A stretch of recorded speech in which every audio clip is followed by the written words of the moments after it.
एक बार ऐसा मान करके, लाभ मिले ना मिले, हानि हो, नरक मिले, दुख मिले, सुख मिले, एक बार संतों की बात मान लेते हैं भाई। बहुत माना है सबकी बात, एक बार मान लेते हैं। अब जब तक श्वास रहेगी नाम जपेंगे, निहाल हो जाओगे, देख लेना। पर ये ऐसा नहीं कि कुछ दिन ऐसे थोड़ा जपे और देखें कि लाभ हुआ कि नहीं। तो लाभ तो हुआ है, पर तुम देखने लायक नहीं हो उस लाभ को। तुम्हारे अंदर दिव्य दृष्टि थोड़ी जागृत हो गई कि हमारे पूर्व संस्कार इतने जमा थे, नाम ने भस्म कर दिया। अब वो देखो तो नाच पड़ो, पर वो तो दिखाई नहीं देता। वर्तमान की विपत्ति दिखाई देती है, जो शरीर रचने के समय निर्धारित कर दी गई थी कि इस तिथि को, इस समय से ये तुम्हें दंड मिलेगा। अब नाम पहले पीछे का तुम्हारा भस्म कर रहा है। अब अज्ञानी जीव वो सोच रहा है हम पीछे थे भी कि नहीं थे, हम तो अभी देख रहे हैं। तुम्हारे देखने से नहीं है, तुम्हारे अनंत जन्मों का हिसाब जमा हुआ। तुम अविनाशी जीव हो, बार बार शरीर पकड़ते हो और छोड़ते हो, उसके बीच में जो कर्म होता है तुम्हें उसको भोगना पड़ता है। ये भागवतिक सिद्धांत तुम्हारे ना कहने से थोड़ी हो जाएगा। सबके हृदय रूपी गुफा में हमारा आराध्य देव शयन कर रहा है। भजन करने वालों को ऐसा अनुभव हो जाता है। प्रभु के 2 अक्षर का नाम पकड़ ले, राम, कृष्ण, विष्णु, शिव, इसमें जैसा लिखा, राधा, 2 अक्षरा, परा विद्या 2 अक्षरा, और निरंतर उसे रटे। मार्कंडेय जी कह रहे हैं तो परमात्म तत्व का प्रेम और ज्ञान उसके हृदय में प्रकाशित हो जाएगा। सबसे उत्तम बात है नाम जप। संतों के पास जो है मूलधन वो नाम है, भगवान की महिमा है। वो जब आप सुनते हैं, नाम जब करते हैं, उनके प्रति भाव रखते हैं, आपका मंगल होना प्रारंभ हो जाता है। यदि आप नाम नहीं जप कर रहे, सतमार्ग में नहीं चल रहे, तो आप लिख लेना, कहीं भी जाओ आपके हाथ में आखिरी में पराजय ही लिखी रहेगी। आपको परास्त होना पड़ेगा। अगर नाम है तो फिर कहीं जाओ या ना जाओ, विजय तुम्हारे हाथ में है, पर धैर्य पूर्वक। कल किसी ने कहा कि नाम जप तो कर रहा हूं, पर इतनी विपत्ति आ गई कि अश्रद्धा हो गई नाम में, कि नाम जप कुछ नहीं कर पा रहा। हम उनकी बात करते हैं जिनके रोम रोम से नाम चलता है, उनको भी शारीरिक विपत्तियां आई है।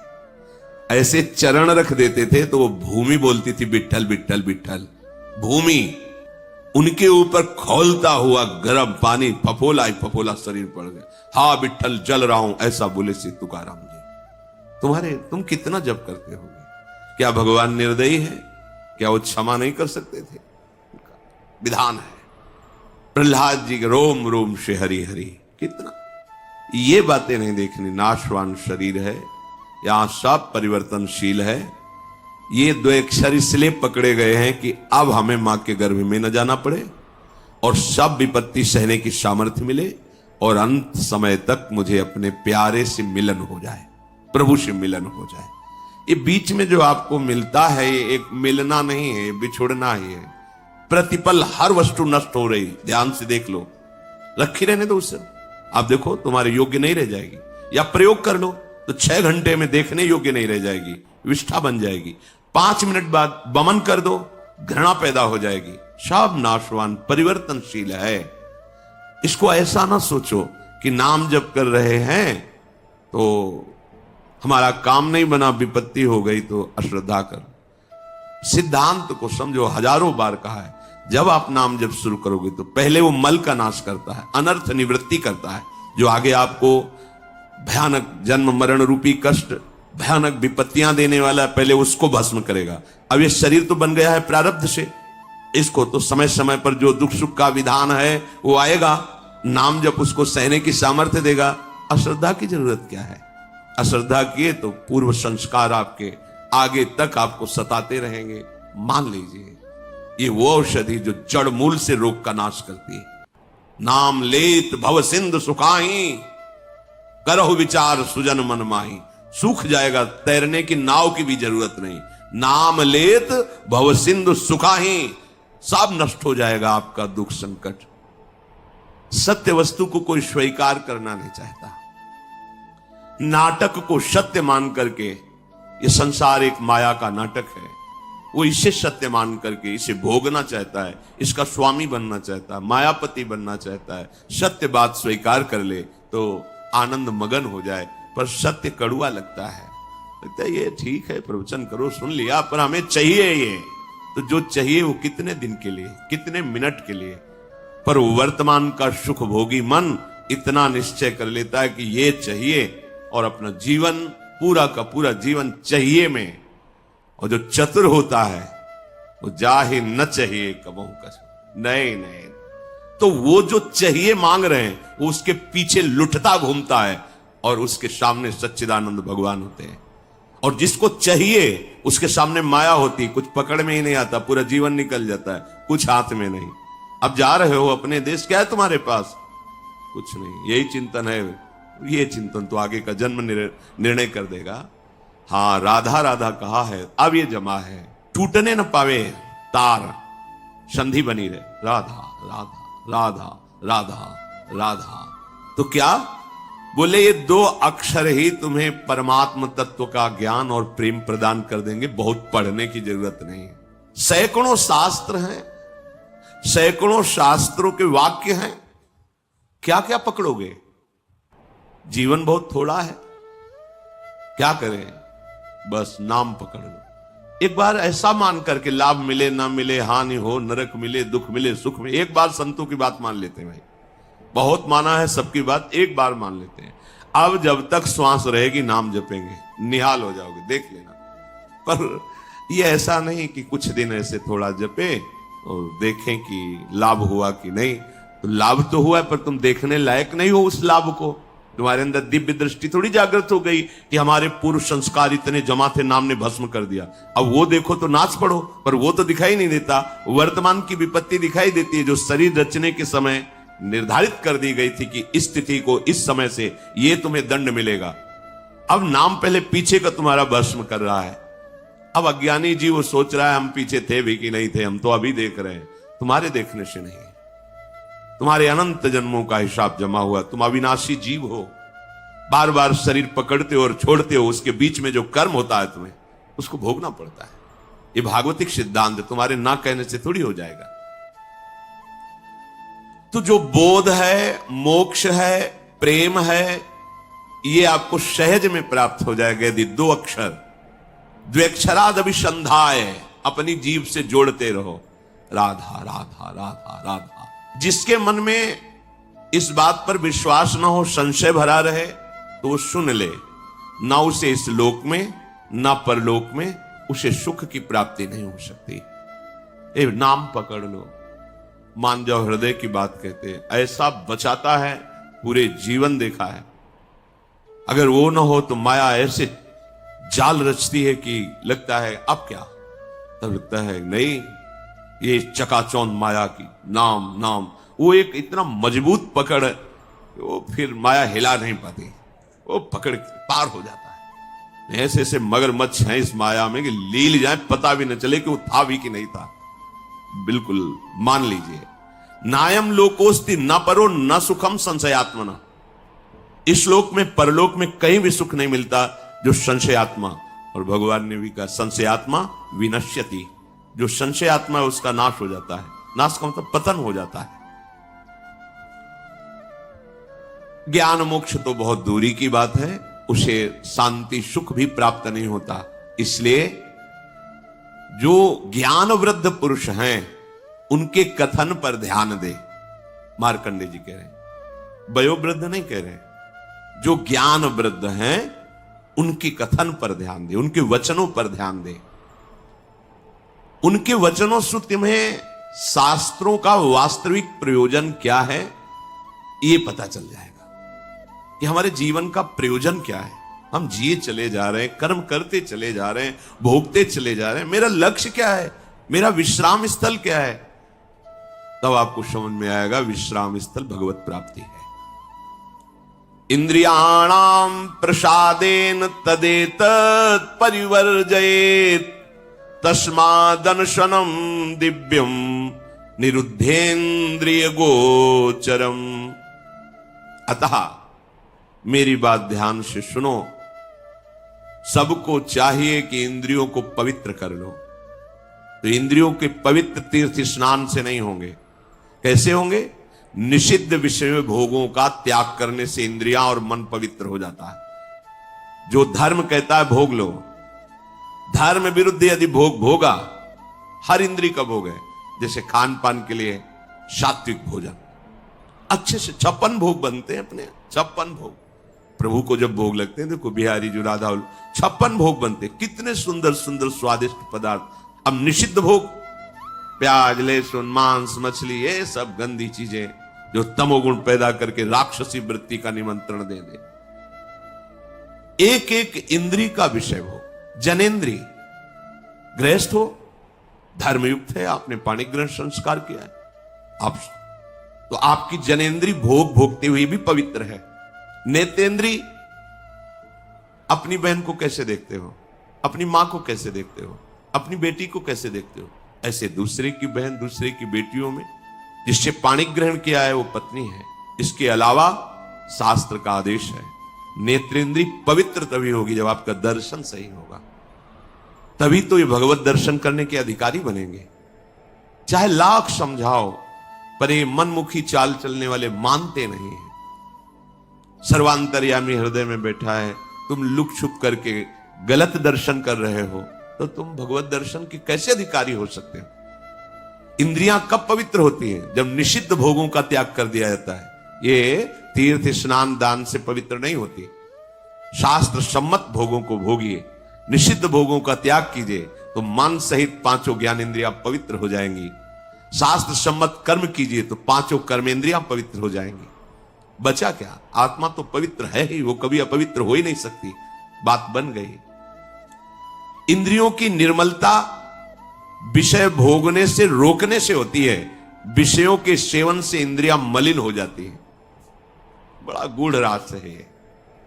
इंद्रियों की पवित्रता विषय भोगों में जाने से रोकने से होती है, उनमें सामर्थ्य आती है।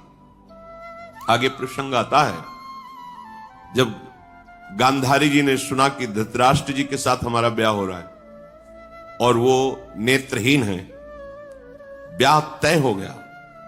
रेशम का कपड़ा लिया, कई परत लगाए, आजीवन के लिए आंख में बांध लिया। जब मेरा पति संसार को नहीं देख सकता तो मैं संसार को कैसे देखूंगी? नेत्रेंद्री की ढक लिया उसे। जब महाभारत का बड़ा भयानक युद्ध चल रहा था, तब गांधारी ने दुर्योधन से कहा कि आज तक हमने अपनी दृष्टि शक्ति को संचित किया, तुम निर्वस्त्र होकर मेरे सामने आ जाओ, मैं पट्टी खोल दूंगी, एक बार देखूंगी, वज्र की भी ताकत नहीं कि तुम्हारे शरीर में खरोच पैदा कर सके, तुम्हारा वज्र के समान शरीर हो जाएगा। हो गया। एकांत में निर्वस्त्र होकर आ रहा था। भगवान बड़े लीला, जानते थे कि पतिव्रता है गांधारी और नेत्र आज तक बंद किए रहे, तो दिव्य शक्ति जागृत हो गई, ऐसा ही हो जाएगा। जो भगवान को दिया देखा तो ऐसे, ये बच्चे हो तो कहां जा रहे हो? वो मां ने कहा है कि ऐसे, ये तुम बच्चे हो, नंगे जाओगे? अरे मां ने कहा निर्वस्त्र ऊपर के कपड़े हटा दो, नीचे के कपड़े हटा दो, लेकिन मध्य में तो रखो ना। तो क्या हम कह रहे कपड़े हटाने की बात कही, पत्ते ही लगा लीजिए, इतना तो कर लीजिए। हाँ आपने ठीक सलाह। जेवी गांधारी ने पट्टी खोली, सामने देखा, आज्ञा का पालन क्यों नहीं हुआ, निर्वस्त्र क्यों नहीं रहे? और क्या बोले कि श्री कृष्ण ने समझाया, जा यहीं से तोड़ा जाएगा तेरा, यहीं तेरी मृत्यु का कारण बनेगा। बेटा तूने चूक कर दी, यहीं से तू कमजोर हो। वही मारा था, जहां मारते थे तो चिंगारियां उठती थी गदा की, कहीं कुछ भी नहीं हो रहा था दुर्योधन का, लेकिन वहीं तोड़ा। जंघा से पत्ते बांध लिए थे, वहीं तोड़ा, वहीं से उसका एक नेत्र शक्ति को रोक लिया। तो कितनी बड़ी सामर्थ्य। जो वाणी से मौन रहते हैं, कभी असत्य भाषण नहीं करते, नाम जप करते, वो अगर बोल दे होश में हो जाना, बिल्कुल सत्य हो, क्योंकि उनकी वाणी की सामर्थ्य जागृत हो चुकी है। हर इंद्री को जब भोगों से रोक दिया जाता है तो उसके अंदर अपार सामर्थ्य आ जाती है। पर यह बात सहज नहीं है। हम जो सोचते हैं वो क्यों नहीं होता, हम जो करते हैं वो क्यों नहीं सफल होता, क्योंकि पावर ही नहीं है। जब जो मनाया खा लिया, जब मनाया कर लिया, जब जो मनाया देख लिया, तो तुम्हारे अंदर आध्यात्मिक शक्ति नहीं। सब कार्य आध्यात्मिक शक्ति से होते हैं। थोड़ा तो समझिए, थोड़ा तो अपनी इंद्रियों पर शासन कीजिए। इंद्रियों में सामर्थ्य और निर्मलता आती, निरोध, निरोध माने रोकने से। विषयों का जितना शास्त्र आदेश करता है उतना स्वीकार, शेष विरोध, वो आगे भजन कर सकता है। जो ये लोग कहते भजन नहीं बनता, तो मनमानी आचरण बनते हैं ना, इसीलिए भजन नहीं बनता। शास्त्र क्या आज्ञा कर रहा है? तपसा स्वर्ग गमनम भोगो दानेन जायते ज्ञानेन मोक्षो विज्ञेयस तीर्थ स्नान दघक्षया। तीर्थ स्नान से पाप नष्ट होते हैं, तपस्या से स्वर्गलोक की प्राप्ति होती है, दान से अधिक भोगों की प्राप्ति होती है। आप जो दान कर रहे हो कई गुना बढ़कर आपको मिलेगा अगर सत्पात्र को हुआ है। पर यदि भगवत तत्व का ज्ञान हो गया है तो आवागमन मिट जाता है, सारे कष्ट मिट जाते। वो केवल भगवत तत्व के ज्ञान से ही होगा, वो तुम्हारे दान पुण्य से नहीं। वो सत्संग के द्वारा प्राप्त विवेक से भजन करते हुए जो भगवत तत्व का बोध होता है वो आवागमन चक्र को मिटा देता है। इस जन्म में मनुष्य जिन जिन पदार्थों का उत्तम पात्र को दान करता है, भावी जन्म में उसे वो पदार्थ बहुत मात्रा में प्राप्त होते हैं। श्री मार्कंडेय जी ने कहा, विज्ञानार्थम मनुष्याणाम मनः पूर्वम प्रवर्तते तत्प्राप्य कामम भजते क्रोधम च द्विजशतम। इंद्रियों द्वारा जिस विषय का ज्ञान होता है, ये बहुत सुंदर पदार्थ, खा लिया जाए, ये बहुत सुंदर भोग है, भोग लिया, पहले इंद्रियां ज्ञान देती है, ये बहुत सुंदर, बहुत अच्छा। अगर आप उस समय उनका विरोध नहीं कर रहे हैं तो फंसा लिए। चतुर उपासक को जब वो आपके सामने भोगाकर्षण प्रकट करे, उसी समय विवेक के द्वारा, बहुतों ने इसको भोगा सुखी हो जाते हैं ना, बहुत जन्म में तुमने भी भोगा सुखी हो जाते ना, नहीं है ना। हम धर्म विरुद्ध आचरण नहीं कर सकते, अभी तक किया अब नहीं करें, ये शुरू कर दिया विरोध, अब वो जलाएगी। प्रमथन स्वभाव वाला मन, प्रमथन स्वभाव वाली इंद्रियां जलाएगी, उसको तुम सह जाओ। बस सहन नहीं कर पाते। हम बहुत कुछ सहन कर सकते हैं। देखो, अगर आपको जरा सा भी ऐसे अंगूठा दबाया जाए तो आपको कष्ट, आप कहोगे मैं नहीं सह, लेकिन हाथ टूट जाता है, सहते हो ना, पैर टूट जाता है, सहते हो, जीवित रहते हो ना। भारी से भारी ऑपरेशन, बड़े से बड़ा हो, आप सह जाते हो ना, क्योंकि आपके केवल सहने की स्वीकृति की जरूरत है। अपने स्वरूप को न कभी कष्ट हुआ है न कभी होगा। देह में जितना भी कष्ट आता है वो आपकी स्वीकृति के कारण आपको भासता है। आप जितना देह को मैं माने हुए उतना ही कष्ट होता है। तो अंतःकरण में जो ये इंद्रियां जलन कर, ये तो आप सहज में सह सकते हो। आप बड़े वीर हो, बड़े बड़े कष्टों को सहते हो। देखो कितना कष्ट होता है मां को जब वो 9 महीने गर्भ को धारण करती है, प्रसव में कितना कष्ट होता है, पर उस सब सह करके अब अपने जरा विचार करो, अगर थोड़ा ज्यादा हो जाए, गैस बन जाए पेट में तो कैसा लगता है। वो हमें पूरा 9 महीने धारण किए रहे, सब कष्ट सह सकते हो आप भगवान के अंश हो। ये जो आप डर जाते हो ना कि मन की बात अगर नहीं पूरी करेंगे तो ये बराबर जलाता रहेगा, नहीं जलाता नहीं रहेगा, वो जल के शुद्ध हो जाएगा। अगर मैंने अपने मन और इंद्रियों की बात नहीं की तो मैं जी नहीं पाऊंगा, ये केवल डरा रहा है, तुम जी नहीं अमर हो जाओगे। अगर ये बात तुम स्वीकार कर लो कि तेरे प्रेरित किए हुए गलत मार्ग में मैं नहीं चलूंगा।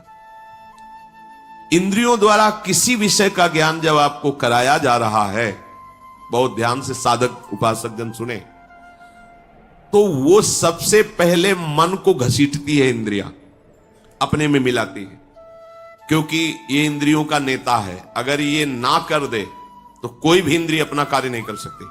जैसे मन किसी विषय में गाढ़ मनन कर रहा है, कई बार हमने देखा है, आप क्या बोल रहे हो, बात हो गई, सब हो गई, बाद में आपने पूछा कि आपने तो हाँ कह दिया था। नहीं, हमें पता नहीं कि हमने हाँ कहा। और देखो, जब तुम्हें हाँ करवाना हो तो 3-4 बार हमसे बोलो कि आप सुन रहे हो ना, सुन रहे हो ना, और जब फिर हम हाँ कहें तब हाँ मानना, पहली बात में हाँ मत मान लेना, क्योंकि अब हाँ ठीक है ऐसा क्या। तो देखा गया कि अगर मन कहीं लगा हुआ है तो इंद्रियां भी नहीं पकड़ पाती कि आप क्या बोल रहे हैं, कौन आया, कैसे है, वो हो रहा है सब, पर पकड़ में नहीं आएगा, वो स्मृति में नहीं आएगा। अगर मन अपने साथ हो जाए तो इंद्रियां कुछ नहीं बिगाड़ सकती। पर क्या होता है, विषय का ज्ञान कराने वाली इंद्रियां सबसे पहले मन को अपने में घसीटती। जहां अपने मन में इंद्रियों की प्रियता विषय भोगों में, और वो तीनों एक हुए। और अगर बुद्धि में विवेक नहीं है तो मन तत्काल बुद्धि को अपने अधीन कर लेता है। इस कहने में बहुत देर लग गई, अधीन करने में नहीं लगता। और जहां बुद्धि अधीन हुई तो उस विषय में राग या द्वेष हो जाएगा। प्रतिकूल है तो द्वेष हो जाएगा, अनुकूल है तो राग हो जाएगा। दोनों में जलन होती है। राग में जो हर्ष होता है वो शोक में परिणित हो जाएगा। अगर राग का हर्ष स्वीकार न हो तो शोक छू नहीं सकता। यह अध्यात्म है। जब किसी विषय में राग हो जाता है तो मन तत्काल संकल्प बना लेता है, राग में भी और द्वेष में भी। ठीक है, भोगोगे अब तुम। द्वेष है तो विरुद्ध भाव का संकल्प, प्रतिकूल। राग है तो अनुकूल भाव का संकल्प। अब तुम्हारी अनुमति की जरूरत नहीं हुई, समझ लो। जहां इंद्रियां विषय में आसक्त हुई, मन को अपने में मिलाया, मन ने बुद्धि को घसीटा, तहां तत्काल संकल्प बनाएगा। और जहां संकल्प बना तो तुम अब क्रिया को नहीं रोक सकते, क्रिया हो जाएगी। क्रिया आरंभ हुई कि अभीष्ट उसका फल तुम्हें भोगना पड़ेगा। अभीष्ट उसका परिणाम, अशुभ शुभ जैसी क्रिया बन रही उसका फल भोगना पड़ेगा। इसके कहने का क्या तात्पर्य? आप पहली ही दशा में रोक सकते हो। जब कोई विषय इंद्रियों को आकर्षित कर रहा हो उसी समय विवेक से सावधान। जो सत्संग में सुना है, जो शास्त्रों में कई बार हमने कहा है कि आप लोग कुछ सत्संग चयन करके रखो, जो मन पर कहे गए हैं, जो इंद्रियों पर कहे गए हैं, जो वैराग्य प्रकरण में कहे गए हैं, जो धर्म युक्त। तो जहां मन आपका, तो तुरंत उस सत्संग को दोबारा सुनो। शास्त्र में जो लिखा है वहां तुरंत पहुंचाओ, या सत्संग की बात तुरंत लाओ। नहीं नहीं, ये गलत है। वो संकल्प बनने नहीं पाएगा, वो पूरा सिस्टम घसीट नहीं पाएगा कि मन बुद्धि को अधीन कर लिया और मन को इंद्रियों ने अधीन कर लिया, इंद्रियों को विषय ने अधीन कर लिया, अब संकल्प बन गया, क्रिया हो गई। इतना समय कैसे दे दिया? असावधान साधक भ्रष्ट हो जाता है। देखो, इस खेल में तुम उतारे गए हो, इसे न समझो। आपको परिपक्व, ये खेल है भगवान के लिए। दोनों पक्ष भगवान के हैं। जैसे मान लो दो प्रदेशों से कबड्डी का खेल हो रहा, बोले एक तरफ उत्तर प्रदेश, एक तरफ अमुक प्रदेश है, तो है किसका? भारत सरकार का ही तो दोनों प्रदेश है, दोनों भारत सरकार के ही हैं। पर उसमें एक विजयी होगा, एक का सम्मान होगा, और एक पराजित होगा। वह अपने हृदय में निरुत्साहित भी हो सकता है, पर है वो दोनों सरकारी। ऐसे ही माया और भक्ति, ये दो का पक्ष है। भगवान की ही भक्ति और भगवान की ही माया है। अब आपको भेजा गया कि दो पक्ष में चयन करो, खेल होगा, होगा, पक्का होगा। अब कुछ तो भक्ति पक्ष में आ गए और बहुत ज्यादा मात्रा में माया पक्ष में चले गए। अब उसका पक्ष का जो प्रभाव है वो तो पड़ेगा, भक्ति के प्रभाव का पक्ष पड़ेगा। पर दोनों पक्षों को एक दूसरे में जाना होता है। ऐसा नहीं कि अभक्त कभी भक्त संयोग ही नहीं प्राप्त करते।